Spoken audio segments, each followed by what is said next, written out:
It's my pleasure to welcome you to the Clark Howard Show, where our mission is to serve you and empower you so you make better financial choices in your life. So it's the new year, and that makes you a sitting duck at New Year's resolution time by one particular industry, the fitness industry. You know, you see those commercials and you see these people that they look so happy. Let me tell you, that person on the stair climber who's smiling, happy as could be, and looks incredible. Okay, 1 million of people, I don't think you get to 110,000, can look that happy on a stair climber or any of that other stuff.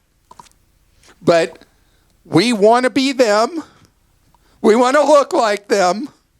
We want to smile like them. And so we're like, you know, all I got to do is I join that gym and everything's going to be fantastic. I'm going to be them. And so the gyms have their commission salespeople that are going to try to get you in some kind of crummy long-term contract. Now, there's good news in this area.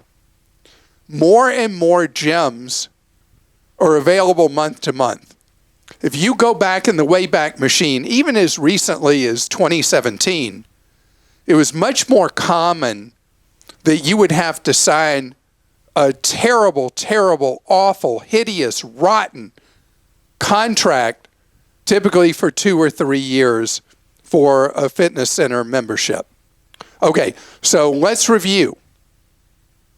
When do you sign a contract with a gym that obligates you for 1, 2, or 3 years? Never, never, never, not ever.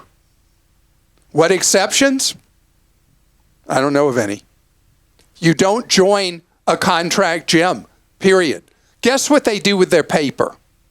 You know what I mean by paper? I don't mean the paper you sign your contract for. That's a finance industry term. So the gyms, first they're paying the big commission to the salesperson who got you to sign up for, let's say, a 3-year deal. And then they take that, what's known as the paper, and they sell your obligation to a private equity company or a loan company or something like that. And then they pay the gym so many cents on the dollar for the value of your contract, knowing that a lot of people are going to default on those. And then they're going to have to hire collectors, and then they're going to ruin your credit, and they're going to have a collection agency. They might try to get a judgment against you, blah, blah, blah. It's an incredible nightmare. And so you were trying to get physically fit, and instead you became physically unfit, destroyed your finances and your financial reputation. So that's why you never, never, never, not ever join a contract gym, period. So when you join another gym, it's really hard to get your arms around why this gym is $10 a month, this gym is $50 a month, this gym is $125 a month, this gym is $250 a month, and on like that. In major markets now, even across the street from each other, the difference in the cost of a gym from one to another is enormous. So I was thinking about it this morning. I was driving down the road, and I passed 3 fitness centers in about, a half a mile. And they're all 3, they have different personalities. One of them thinks that it's like an elite kind of fancy private club. And then the other one is a well-known and recognized advertised gym that's a contract one.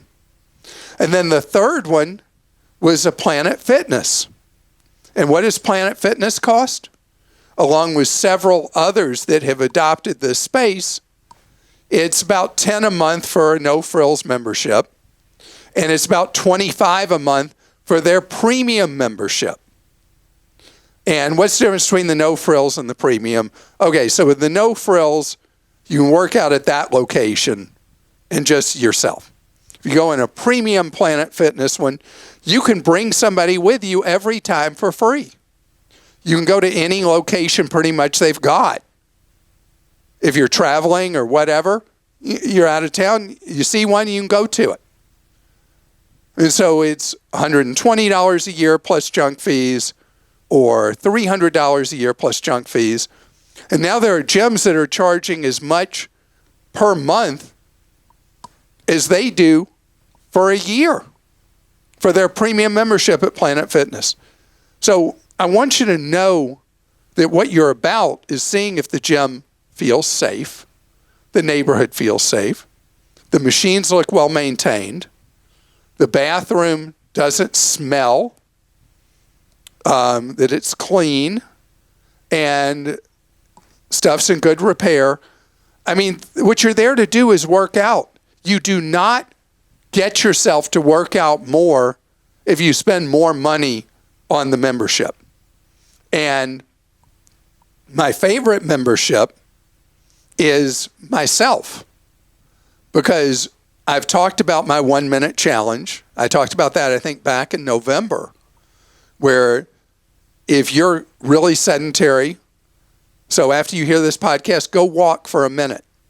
Tomorrow, walk for 2 minutes. Day after, walk for 3. And walk every single day, adding 1 minute to it till you hit 30. And then after that, walk 30 minutes a day. What are you going to need then?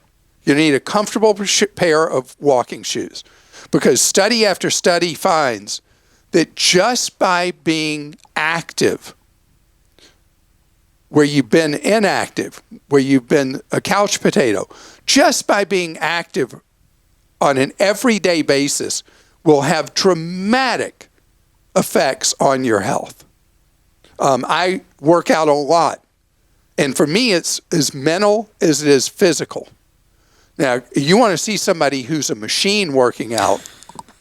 This lady right next to me, Christa, works out like, I mean, you were a college athlete.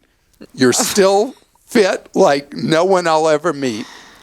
I mean, you are incredibly fit.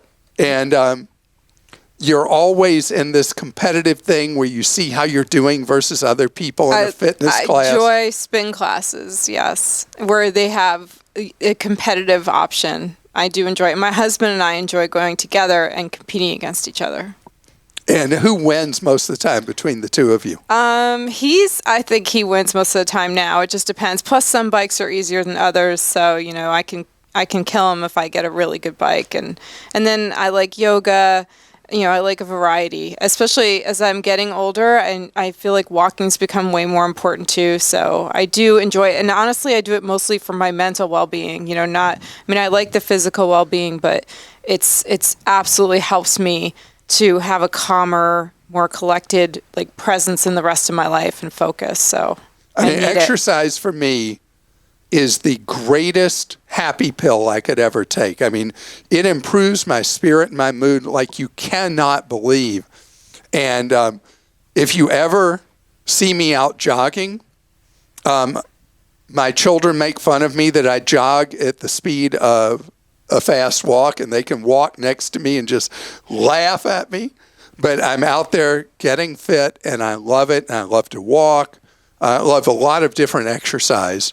And it's really, really great for your life, but it does not require you to shred your wallet. Please remember that when you see those commercials on TV, that you do not need, or on social media, you don't have to just open up and spend a bunch of money to con yourself into thinking, well, if I spend all that money, I'm going to go work out. No. The commitment to work out needs to come from inside you, not from the money you send out to somebody else. Bryce in South Dakota says, I'm troubled by a major brokerage firm such as Fidelity getting involved with crypto trading and making it seem more legitimate, where I see it as a scam that could undercut our whole monetary system. Do you think I should move my retirement funds to a firm that stays away from this? Okay, so Bryce, I was really upset. I used a different word about it when Fidelity announced they were going to allow crypto trading. It was a marketing ploy for Fidelity. I would not abandon Fidelity. I thought it was the height of irresponsibility on Fidelity's part. Crypto is not an investment. Let me repeat that twice more. Crypto is not an investment. Third time. Crypto is not an investment. Crypto was a speculative event. And the thing about all the scandals involving crypto and all the billions people have lost is that people have missed that behind the curtain, there's a revolution taking place in money management and in management of contracts and so many other things called blockchain. Crypto is just one piece of that puzzle, and crypto will only be real when it's not an investment, but it's a form of money that has a clear, recognizable, stable value.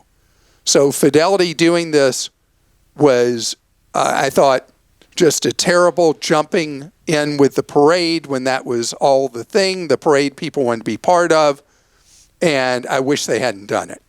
Would I dump Fidelity for that? No way. Brad in New York says, "Hi Clark, I'm getting married this summer and was hoping you could give some suggestions for blending our finances. We want a joint checking account and joint credit cards, but are not sure what banks offer joint checking accounts. Do we close all of our previous personal accounts?" Okay, so a lot to unpack here. Almost nobody offers joint credit cards anymore. The banks found it to be not at all a joy when they got caught up in divorce arguments. And so now what banks do is they will offer an account that you own, and you can designate your spouse as an authorized user is most often what they will do.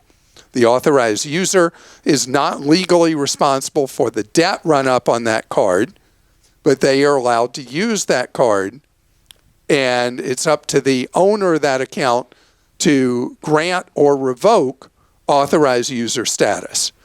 And it's very common that in a married couple or even couples cohabitating that there will be a card one owns and they make their spouse or partner an authorized user on it. But co-ownership is very rare now.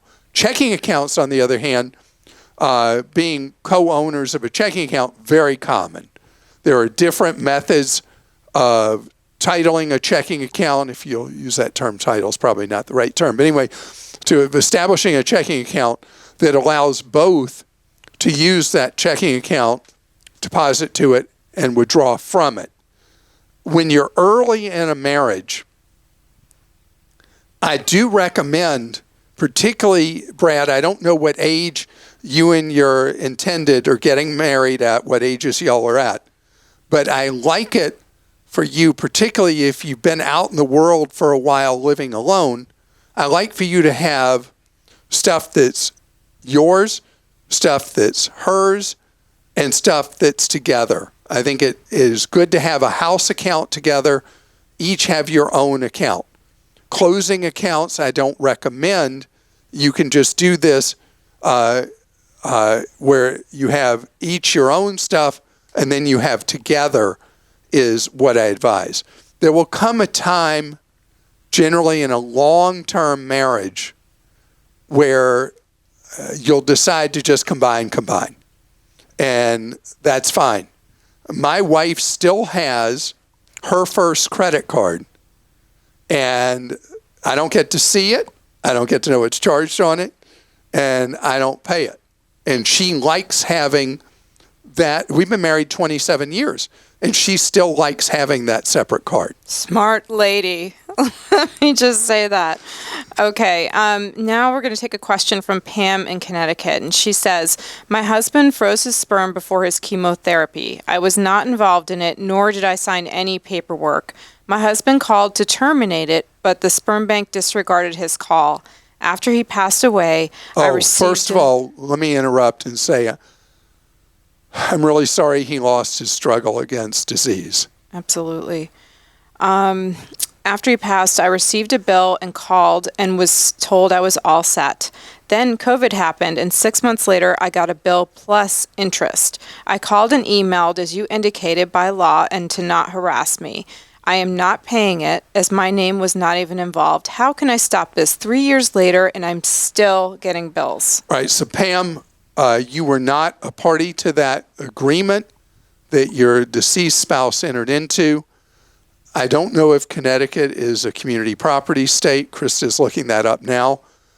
If you were administrator or executor of your late husband's finances, if you were named in the will or you were appointed by the court, they can send you bills as the administrator or executor. They cannot send you bills as spouse unless Connecticut is a community property state, which it is not. It is not. So this is just really not cool with the suffering you have with the loss of your husband, and it is just totally not okay.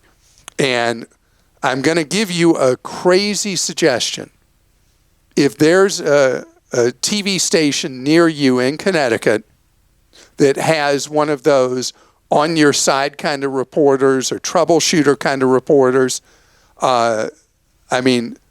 picking on a grieving widow, they would love that story, and they will absolutely get this stopped for you, because there's a level of decency they're obviously not honoring, and they need to be called to account for it. And I wish you the very best as your life has to move forward without your husband. And I'm sorry about his fight against disease that did not succeed. Coming up ahead, we have another serious topic, and that's fraud. And people ending up being scammed and defrauded. Who's a real target right now is likely going to surprise you. Fraud against the elderly has been a problem for as long as I can remember. So much so that a number of states have passed special statutes that increase the penalties on individuals who perpetrate frauds and scams against the elderly, because historically that's who has been hit so much.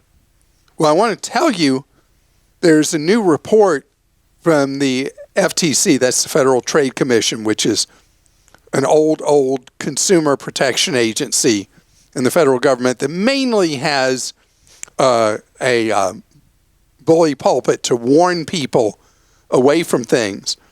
And the thing that's crazy is that younger generations are much more likely to be scammed now than senior citizens. And there are a number of reasons why. One of the things that's big is online shopping fraud. And this is one we hear about routinely, that someone thinks they're buying from a legitimate source, and all that happens is their legitimate money takes a walk, and they get nothing. If they get anything, it's certainly not as represented by the seller. Got to be really careful who you do business with, who you buy from. I think about if I use Frugal, which is Google Shopping, to comparison shop, and I'll see a good deal on an item, and it's a UFO seller. I don't know who these people are.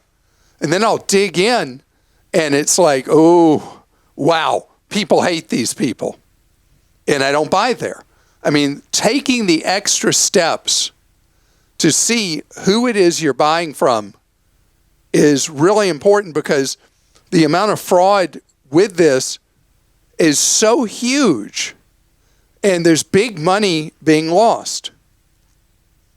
The cryptocurrency we were talking about earlier, crypto scams have overwhelmingly affected people in their teens, 20s, early 30s. And people who have worked diligently, let's say in their 20s, building up money in savings to have it vanish in one of these crypto schemes, it's just terrible. Very common today, particularly for people under 40, to be scammed with fake job listings. And you end up giving key personal information that's used for identity theft, or you may be conned into paying money to a crook. And just know that there's a common theme with all these things I just talked about, and I can name others. But repeatedly, what are they? They are scams that originate in some way, form, or fashion, or are executed online. Low-cost frauds perpetrated, not low cost to you, but low cost to engineer by the con artist, where the way you're approached is social media, online, or somebody tries to become your friend and over time wins your confidence and steals your money. And over again, you were never face to face with the thief. Know that this is something where the reason that the elderly are protected from this is the elderly so often still hold to something old school. They want to know somebody. They want to see them face to face. Doesn't mean they don't get scammed by somebody who earns their confidence and rips them off, who they meet in real human form. But what makes this era different is the scams are proliferating that target people online only in so many different ways and forms and fashions. Be very careful with influencers. There's some term that's being used now for influencers that rip people off. Do you remember what it is? It ends fluencer, but I forget I don't what know. the first part is. When I'll remember that like 3 a.m. tonight. I'll say, oh man, it's called, but I can't remember right now. But that's such a big area where frauds are happening with influencers that there's even a coined phrase now in law enforcement for it. All right. Well, speaking of getting scammed, Jason in Maryland says, you repeatedly say that for a financial advisor, you should use a fee-only fiduciary, but you don't say what recourse you can take if you believe the financial advisor has violated their fiduciary duty. What steps can I take to hold a fiduciary accountable? Jason, this is a terrible problem. It's been written about by barons. It's been written about generally in the financial press that these people who hold themselves out to be fiduciaries and turn out to be anything but. And a fiduciary is somebody who enters into a legal level of requirement that they legally are bound to do what's in your best interest. The reality is it has been nearly impossible to bring consequences down on these individuals who pretend to be a fiduciary and are not. And this is a hard area. One thing that I look for that helps you smell a rat, there is no perfect answer here, but one thing that helps you is a real fiduciary is not going to be jumping in immediately saying, oh, I got this great investment opportunity for you. I need for you to do this, that, or the other. A real fiduciary is going to be looking to build a plan for you generally in your life, not what holdings you're going to have. They're going to be looking at your overall picture, a holistic way of looking at your goals in life. They should be talking to you about your family, what your hopes are for each. You got kids, each kid, what your goals are if you're married, you and your spouse, what you hope to do. If you are in a committed relationship but not a marriage, talking to you a lot about the legal issues that come up in that case as you grow old together. I mean, a true fiduciary is not a stock picker who holds out that they're a fiduciary. It is somebody doing the planning with you. I just want to get back to the question, though, and I would say the SEC would be the place you go because you can file a complaint. Cannot. when it is most of these situations, the person is under state level regulation, and most of the states do not have staff to pursue a claim. It is a terrible, terrible problem. And so the SEC will take a complaint from you, but it's almost like an administrative thing. They're not going to help you. So this is a very hard area and one that does clearly need attention. If you went to Garrett Planning Network, as an example, or XY Planning Network, odds are through either of those channels, the chance you'd find somebody who was conning you extremely low. And I think that the best prevention is who you hire, how you find your way to them up front. But yes, this problem with people hanging up a false shingle as a fiduciary, using that as a way for you to let your guard down and run off with your money, big industry problem. Steve in Missouri says, I'm a full-time firefighter looking into a possible side hustle for my days off. I have been researching how to become a financial coach. I love personal finance and helping others, so this seems like a perfect fit for me. How does one go into this field? Are there certain online training programs you can recommend? So, Steve, this is very complex. So when you say a financial coach, that could mean somebody who works with the millions of Americans who are in over their heads with debt. And you'd want to know if that was the angle you were interested in, helping people become financially independent again who were overwhelmed with debt, then I would contact the NFCC, National Foundation for Credit Counseling, at nfcc.org, find out how to become certified, and work for a legitimate NFCC credit counselor. That would be one strategy. If it's financial, that's a whole different thing. If you want to help people as a life coach or a financial coach, whatever, and that was specifically about helping them with coming up with a plan for their lives, building a proper investment portfolio, all the things I just talked about, that there's, a couple of hundred designators that make somebody one of those. I would, if it were me, if that was your path, I would go interview people who are, as best we can determine, legitimate in the field, like a Garrett planner or an XY planner, and talk to them. How did they get trained? What did they recommend to you? What education do they feel you should have? And I would follow a path that is recommended by somebody who's successful doing this and is doing it as a fiduciary, where there'd be no doubt and no issues that what you're doing is done in the right way to serve the people you want to be a financial coach to. And Patrick in New York says, I'm turning 30 soon, and I've been lucky enough to earn some financial assets. Good. In the event of an accident or legal action, are my 401k, house, and property safe from seizure? What steps do you recommend taking to protect my assets? Right. So this is what I call, Patrick, a success tax. And it's where you buy an umbrella policy. It sits on top of your homeowner's insurance, whatever you said you own property, whatever, I don't know if that means rental property or whatever, but an umbrella policy is an excess liability insurance policy. They're relatively cheap for what you get. They're sold in multiples of $1 million, $1 million worth that sits on top of the liability coverage you already have as a homeowner, tends to cost a couple of $100, more or less, depending on what the rates and competitive nature is in your state, the state of New York. And depending on, over time, as you develop more and more assets, you increase the amount of umbrella coverage you have.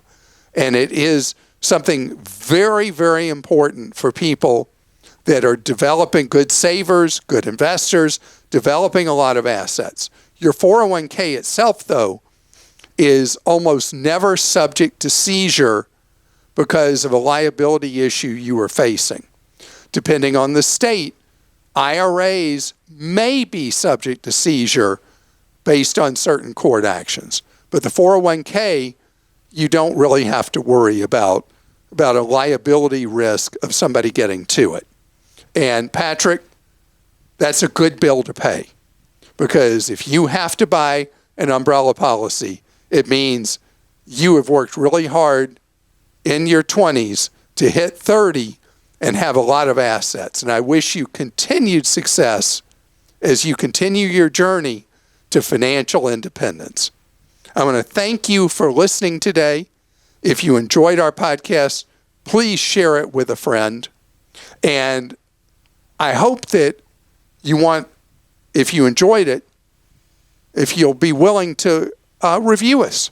You know how podcast sources you can review, and I'd love it if you reviewed and let us know if we're serving you well. Have a great day.